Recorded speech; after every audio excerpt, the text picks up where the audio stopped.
eu sou a videira verdadeira. Ele é a videira. Nós somos os ramos, nós somos os galhos, e fomos chamados para produzir, para dar frutos. Aqui nós temos a figura do leão.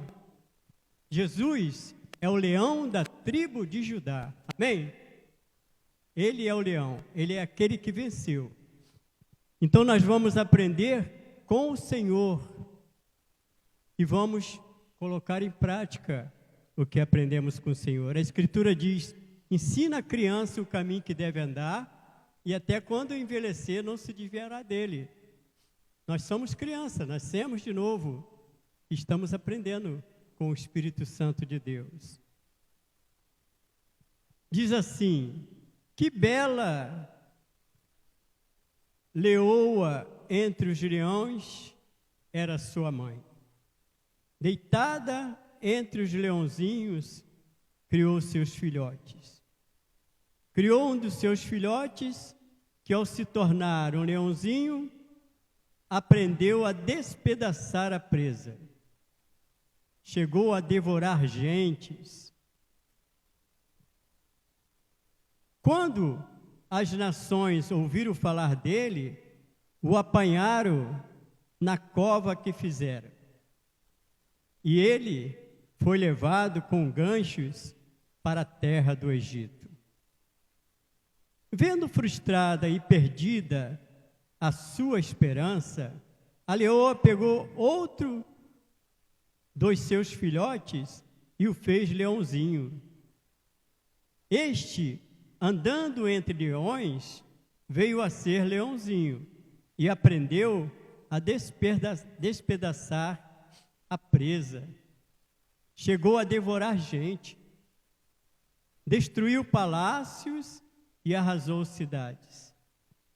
A terra e os seus moradores ficaram assustados ao ouvirem o seu rugido. Então se ajuntaram contra ele os povos das províncias vizinhas. Estenderam sobre ele a rede e ele foi apanhado na cova que fizeram.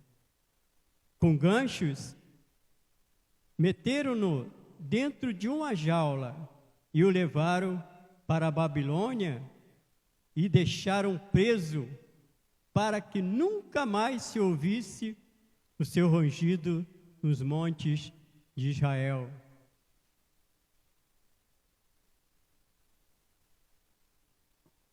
Porque entregarei nas suas mãos os moradores da terra, para que vocês os expulsem de diante de vocês.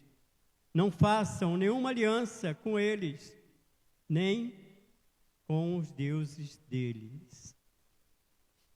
Que história, né? O leãozinho que se tornou adulto e despedaçou pessoas, despedaçou gente.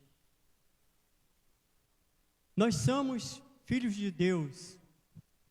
Jesus é o leão da tribo de Judá. Nós somos seus filhos. E fomos chamados não para despedaçar as pessoas, mas fomos chamados para dar frutos, e fruto em abundância. Porque Jesus também é a videira, e nós somos frutos dessa videira.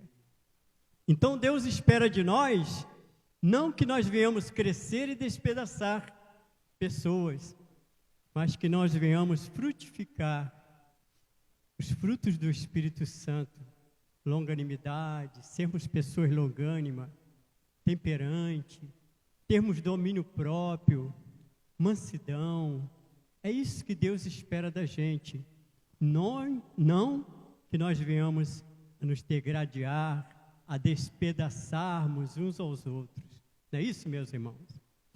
Seguindo o mesmo princípio parabólico da lição anterior, Ezequiel usa de ilustrações para transmitir os oráculos de Deus.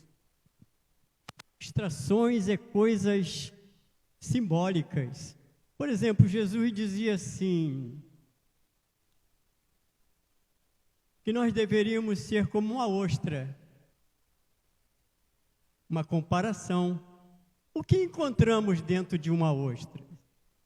Se abrirmos ela, pérola. A pérola dá dentro da ostra.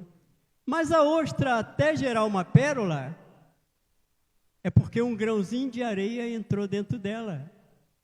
E esse grãozinho de areia causou um incômodo tão grande nela, um sofrimento tão grande, mas aquele sofrimento dentro da ostra se tornou numa pérola preciosa. Então, por que o crente sofre? Por que o crente tem tantas dificuldades e sofre tanto? Nós estamos sendo gerados, nós estamos sendo trabalhados, nós estamos sendo formados, né? O barro na mão do olheiro, estamos sendo trabalhados. Então, é uma parábola, mas uma parábola que nos ensina grandes coisas. Nesta parábola específica, um enredo político, não no sentido que conhecemos hoje, não é o nosso tipo de política hoje, mas com a finalidade de providenciar repreensão aos príncipes de Israel. Uma parábola que veio para repreender os príncipes, os leãozinhos. Nós ouvimos mensagens, ouvimos as pregações, são para nos exortar, nos consolar e nos edificar, fazer com que nós venhamos crescer na graça e no conhecimento. Tal posicionamento devia ser seguido por todos os profetas atuais. O mundo é regido politicamente em todos os sentidos. Com isso, os que detêm o poder, caso não ouçam o Senhor, poderão cometer erros. O pastor tem o poder, o pai tem o poder, a mãe tem o poder, todos nós recebemos poder.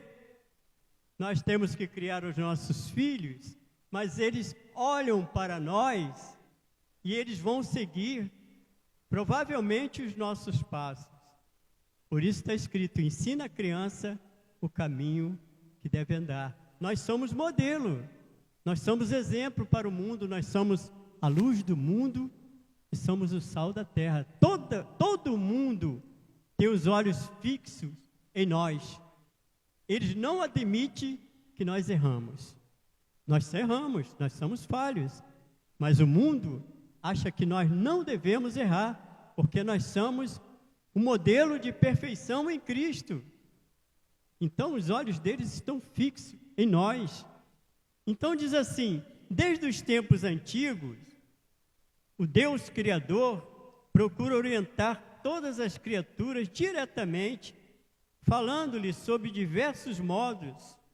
Contudo, nos tempos bíblicos, a figura do profeta ganhou uma relevância necessária quando esses profetas desfrutavam de uma revelação diferenciada com o divino, colocando-se na brecha para exortar, repreender e orientar. Nós ganhamos uma revelação diferenciada do mundo. O mundo não tem a revelação que nós temos. Nós temos uma revelação direta de Deus. Ele nos orienta diretamente. Fala conosco todos os dias.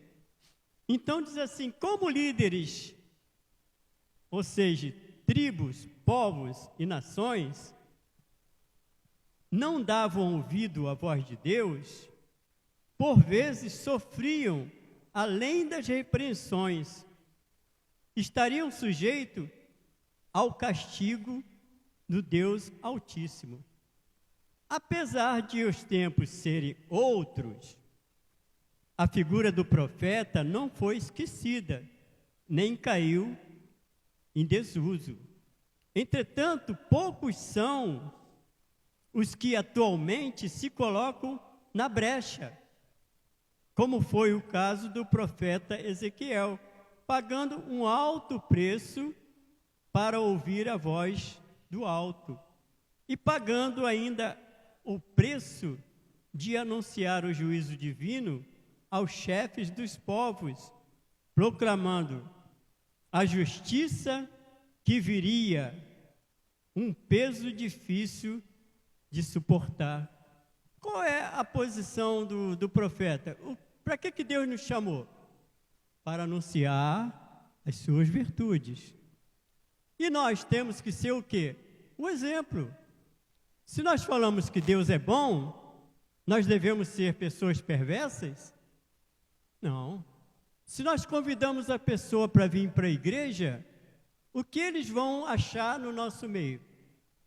Pessoas dóceis, pessoas gentis, pelo menos é a visão deles. Eu, quando fui chamado para ir para a igreja, a minha visão sempre foi essa da igreja. Pessoas dóceis, pessoas gentis, pessoas que se entendem, pessoas que dão fruto. E aí eles vão se multiplicando. Há a multiplicação.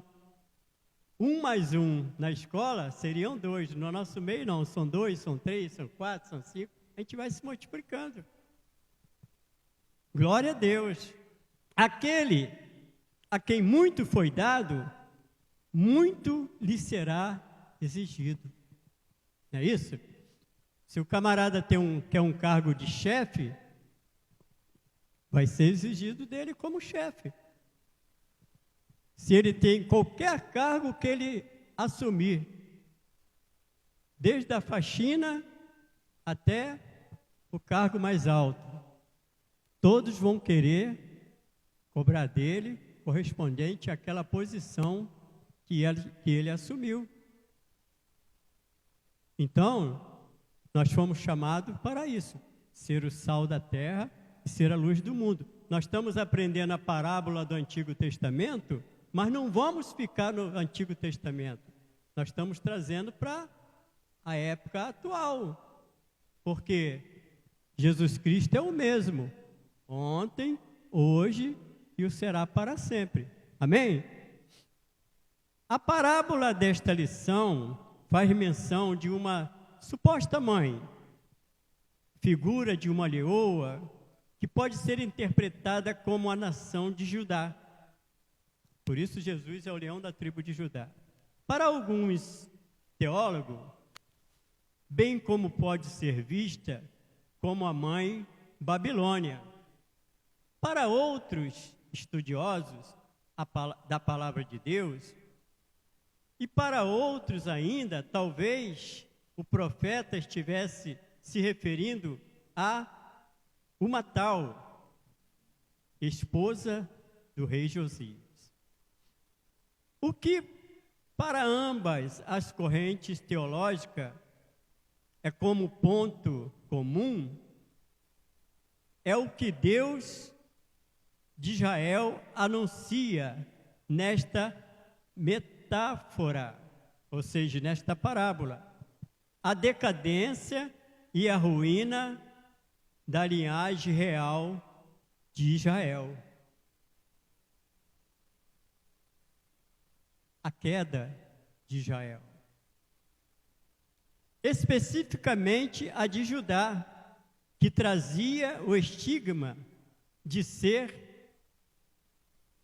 forte e poderoso como leão. Judá. Todavia, essa autoridade e poder estariam comprometidos, pois brevemente se tornaria presa, perdendo sua força e influência. A Escritura nos alerta também, dizendo assim, olha, aquele que está de pé, cuide para que não caia. Nós temos que estar de pé em todos os momentos da nossa vida, mas para isso existe um cuidado, meditar dia e noite na palavra do Senhor, tendo cuidado de fazer conforme está escrito. Não adianta eu vir na igreja, ouvir, Sabe que quando chega lá na porta já esquecemos o que foi falado? Mas quando meditamos na palavra do Senhor, ela fica na nossa mente e no nosso coração.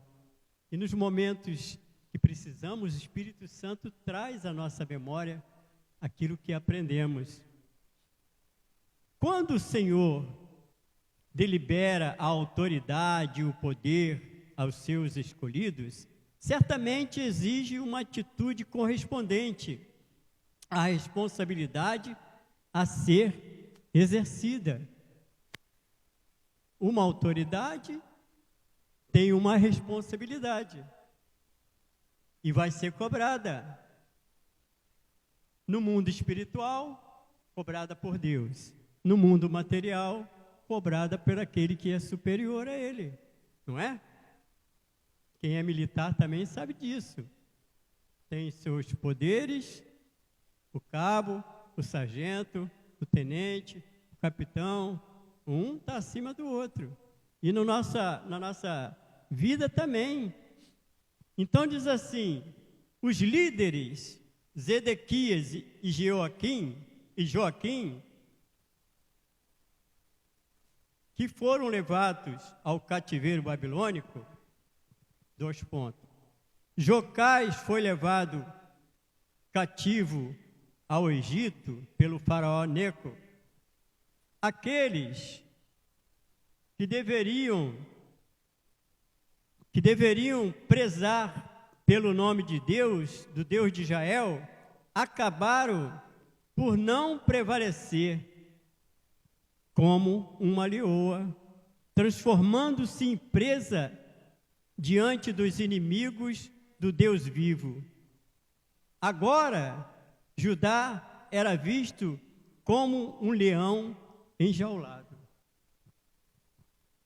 Quando não permanecemos na ordem, naquilo que o Senhor fala conosco, não procuramos, o inimigo ganha terreno.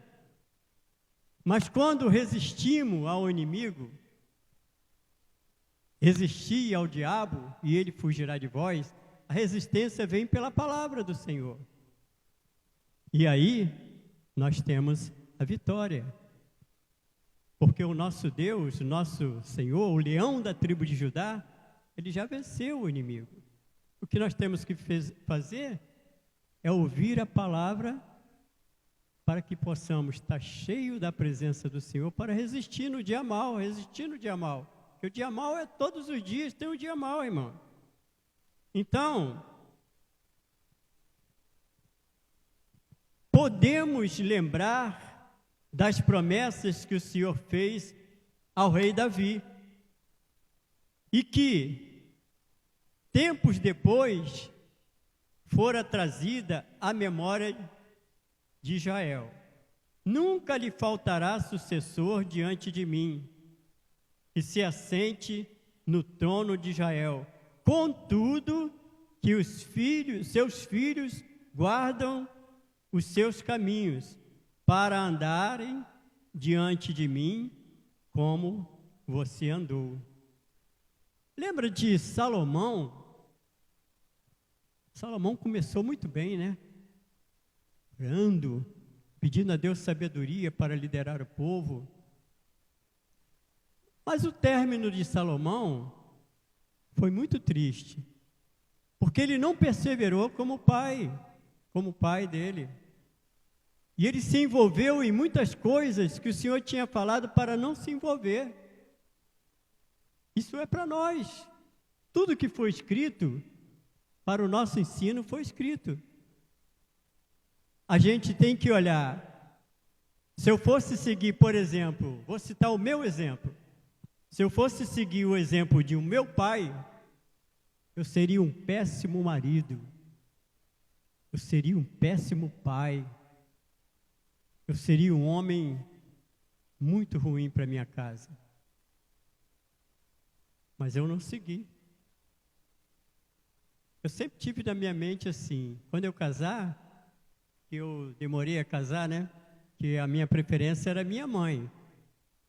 Enquanto minha mãe for viva, eu falava, eu não caso. Eu vou cuidar dela enquanto ela for viva. E aí Deus me abençoou e me deu uma esposa tremenda e maravilhosa. A Zeli foi a minha esposa. Com ela que eu casei, só casei uma vez, só com a Zeli. E eu tive uma esposa que Deus escolheu para mim, uma grande bênção. E eu falei, eu vou fazer diferente do meu pai. E eu, graças a Deus, eu consegui fazer diferente do meu pai. E Deus me honrou. A minha esposa desviada do Evangelho, que ela conhecia a palavra e eu não conhecia, eu era budista, irmã. E ela orava por mim no banheiro, no vaso, com a cabeça no vaso, porque eu não suportava o Evangelho. Até que um dia Deus fez eu ligar a televisão, e quando eu liguei estava lá o pregador, e o Espírito Santo não deixou os meus olhos sair da tela. E o Senhor me chamou através daquela pregação. E eu falei para ela, filha, vamos na igreja? Resultado da oração dela. E aí Deus trouxe ela que estava desviada e me trouxe também para o caminho. Hoje eu entendo por que ela se desviou do caminho. Porque ela tinha que ir lá me buscar. E aí Deus nos trouxe para o caminho. E ela continuou no caminho e eu continuei com ela. Em acordo. Andarão dois juntos se não houver acordo? E Deus colocou um amor muito grande nos nossos corações. Então a palavra diz assim: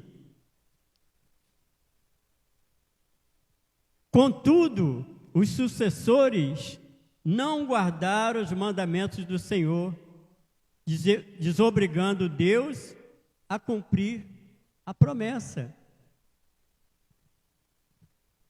Evitando as repreensões, não sobreveio a vós nenhuma tentação que não fosse humana. Mas Deus é fiel e não permitirá que vocês sejam tentados além do que possam suportar. Pelo contrário, juntamente com a tentação, proverá livramento para que vocês possam suportar. Que maravilha, né? Juntamente com a provação que vem sobre nós, Deus dá o livramento. Esse Deus é muito maravilhoso. Como bem sabemos, o Senhor não nos dá prova, ou seja, algo maior do que podemos suportar. Adaptado para este contexto, aquele que está na oportunidade de exercer liderança, reconhecendo que Deus o escolheu, deve ser visto como um líder justo, comprometido principalmente com os princípios estabelecidos por aquele que o arregimentou para a sua liderança. Ele nos arregimentou, Ele nos chamou, Ele nos tirou do império das trevas e nos transportou para o reino do Filho do seu amor. Precisará, a fim de evitar as predições do castigo, exercer uma liderança que promova valores éticos e integridade na sociedade o qual pertence. Nós temos que fazer isso. As pessoas têm que olhar para nós e ver valores em nós. Dizer, puxa vida, eu quero ser igual a essa família aí. Eu quero ser igual a eles. Porque eles vão comparar a nossa vida com a vida deles, a nossa casa com a casa deles. E eles vão querer ser igual a nós. Mas se eles verem que a deles são melhores do que a nossa, eles jamais vão vir para o Evangelho, jamais vão confessar a Jesus como Senhor. Como lemos no texto bíblico, o Senhor fez aliança com Davi, a fim de não deixar que faltasse sucessor davídico em Israel. Porém, vinculada à a contrapartida de que os seus filhos, sucessores, se mantivessem aliançados com Jeová. É necessário que todos que exercem liderança formal ou informal, influenciadores, percebam que suas ações afetam diretamente a geração seguinte. Os pais afetam a geração dos filhos. Os filhos vão afetar a geração dos netos. Por quê? Porque foram influenciados pelos pais. Se eu fosse seguir a influência do meu pai, eu seria um homem beberrão, briguento, um perverso.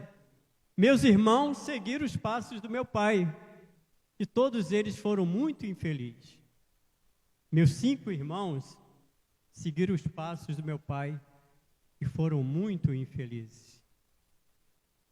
E eu, graças a Deus, eu posso dizer que fui e sou muito feliz, principalmente na família que eu tenho agora, que são vocês. Exatamente como vemos na história de Israel, após a morte de Salomão, Israel se vê em sucessivos erros de liderança. Do mesmo modo que os atos de hoje repercutirão nas ações de nossos sucessores, nossos filhos, né? É preciso manter-se em alerta quanto às alianças políticas, sociais, econômicas que são feitas. Mesmo que no intuito de se fazer o bem, pois poderão comprometer os valores fundamentais.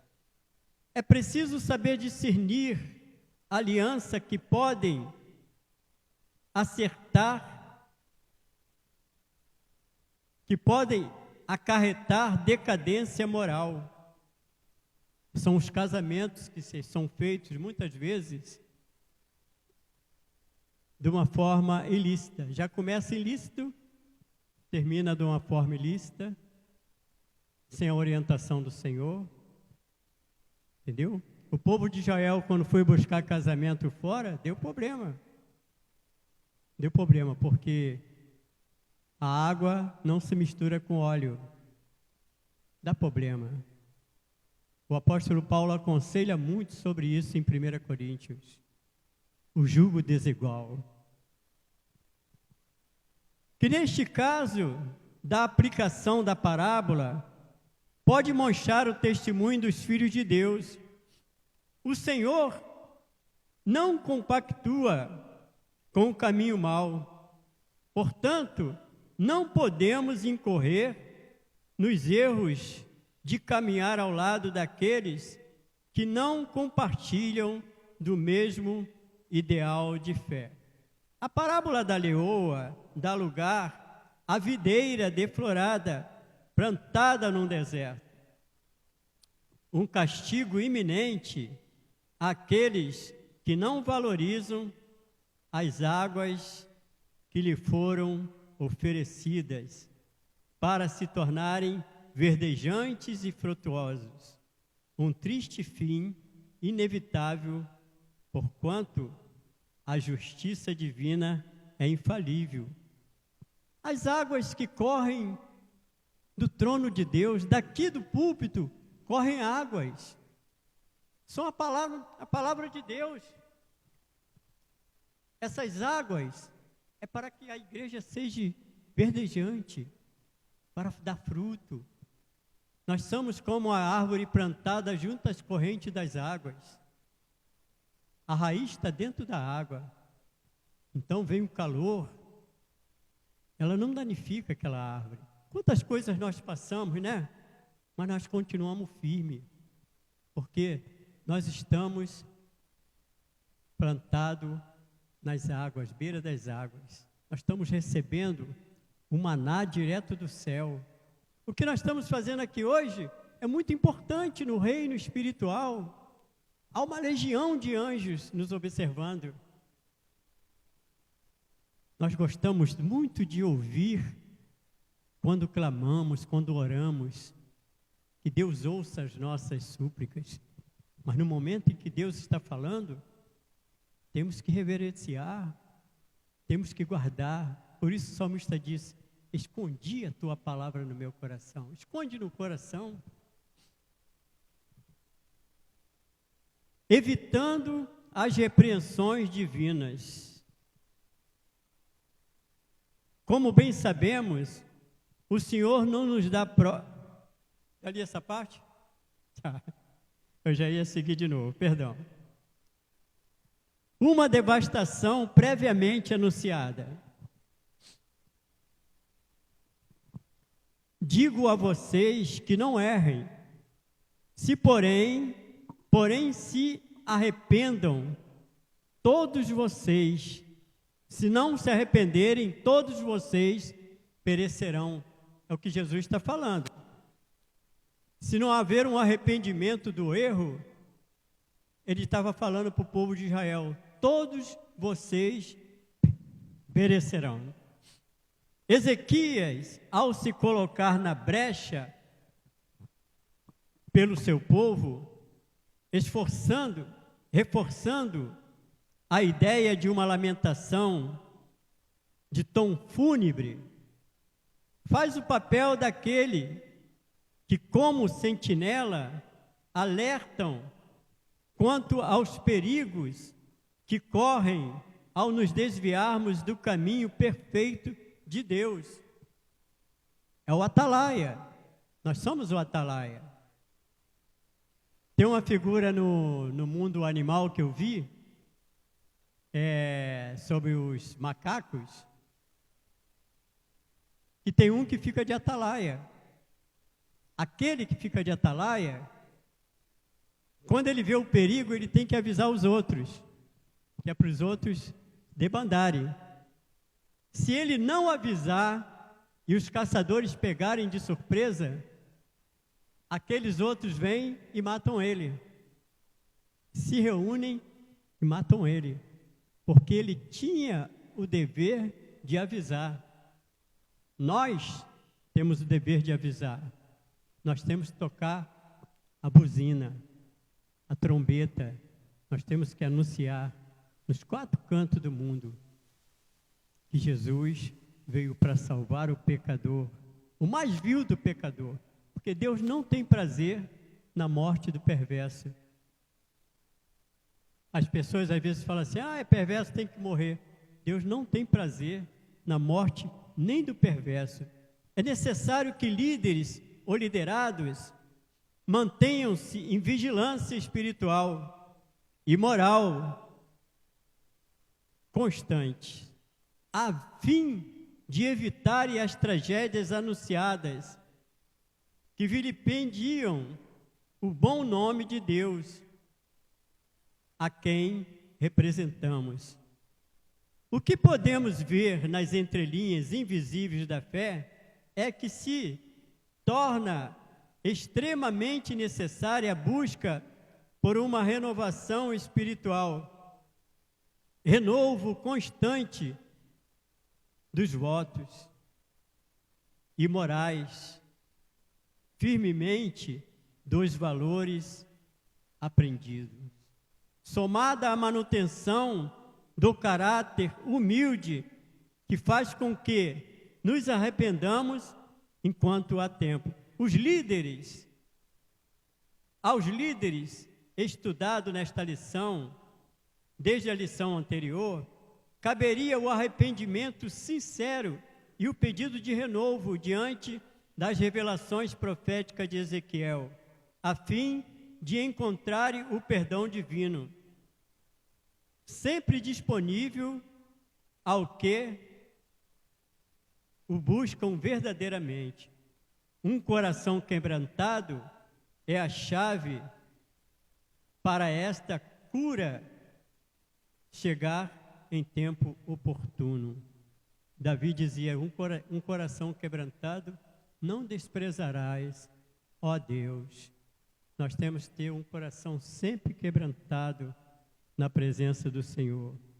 Nesses tempos antigos, nesses tempos do Antigo Testamento, vemos a figura do profeta como um intermediário entre Deus e os homens. Deste modo, os reis de Israel, reino do norte, e Judá, reino do sul, embora divididos politicamente, podiam recorrer ao mesmo Deus de ontem e de hoje e eternamente. A divisão é a queda. Tudo que está dividido cai, não subsiste. Jesus falou que até Satanás, se estiver dividido, o reino dele cai. Por isso que nós temos que andar na unidade. Conforme lhes foi ensinado, desde antes de acontecer a divisão, o reino do norte e o reino do sul, que muitos os enfraqueceu, nesses tempos atuais, sem a necessidade de profetas, nos sentimos no sentido de intermediários para ouvirmos a voz de Deus, porém, contando com a participação dos pregadores da palavra, profetas que ouvem os oráculos de Deus, transmitindo-os ao povo.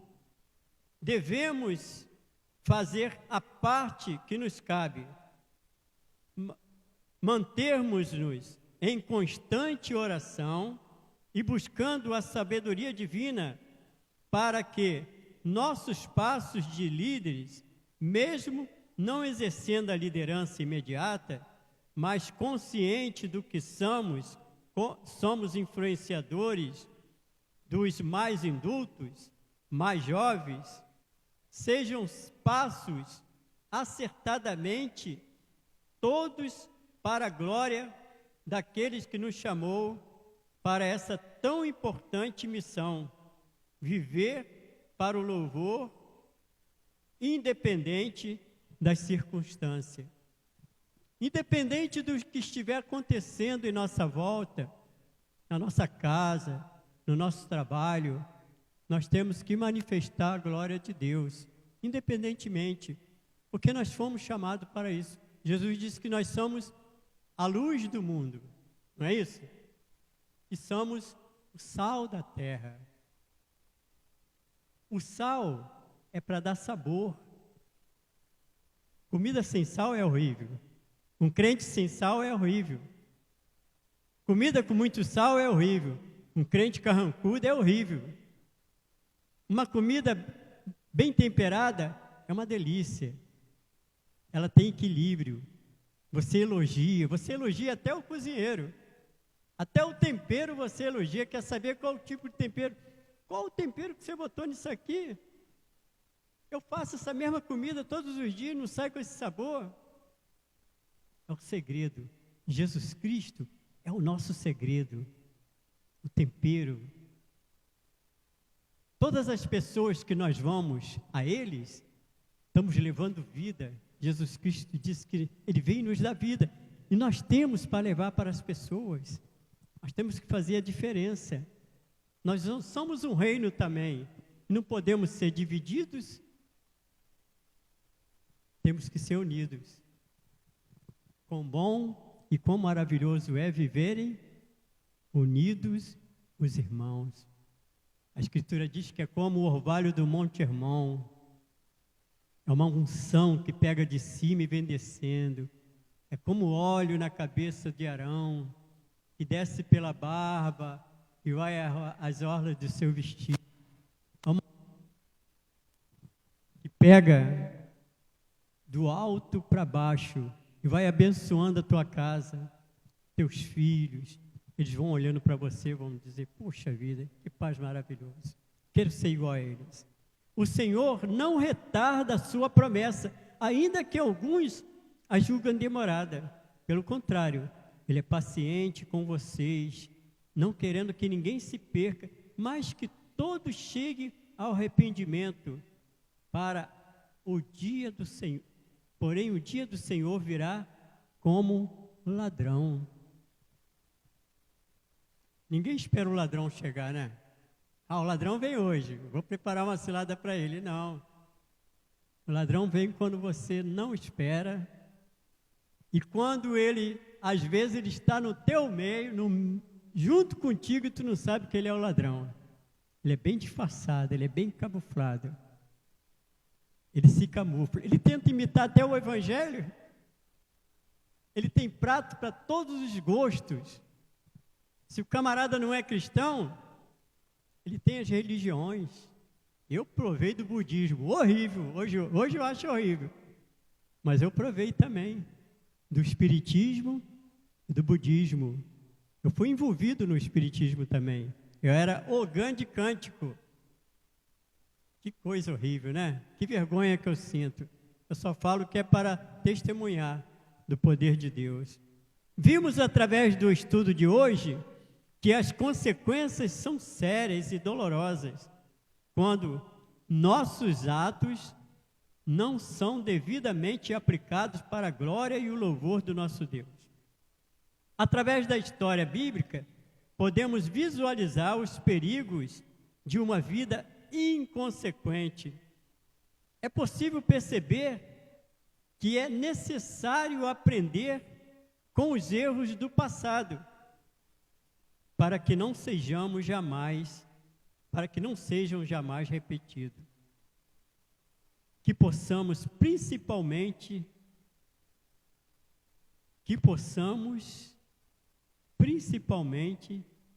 se exercermos uma posição de liderança, ou seja, pais, mestres, pastores, executá-la sem que os rastros, os erros do passado,